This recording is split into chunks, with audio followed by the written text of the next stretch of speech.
Hello મિત્રો, YouTuber family કેમ છો? મજામાં છો ને? મજામાં લેજો. હવે જગદીશભાઈ મકવાણાની કોમેન્ટ હતી કે મકાન જોવા આવો.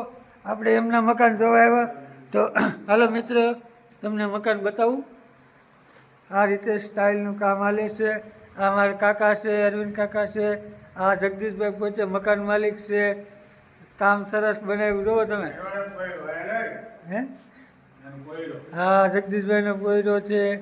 તો આપણે પેલા રહોડામાં જઈ જો, રહોડું એક નંબર છે. હા, જગદીશભાઈ મંદિર બનાવ્યું છે. કૃષ્ણ ભગવાનની મૂર્તિ છે, તમે જોઈ શકો. પણ કૃષ્ણ ભગવાનને ત્રે લાગે ને એટલે આ નળ મેકો જોવો. ભગવાનને તો ત્રેસ લાગે તો પાણી અહીંથી દેવાનું, જોવો તમે મિત્ર. મંદિરિયામાં નળ છે. આ રીતે કારીગરી થાય છે, જોવો ભાઈ. હાલો મિત્રો, બીજા બ્લોગમાં મળીશું.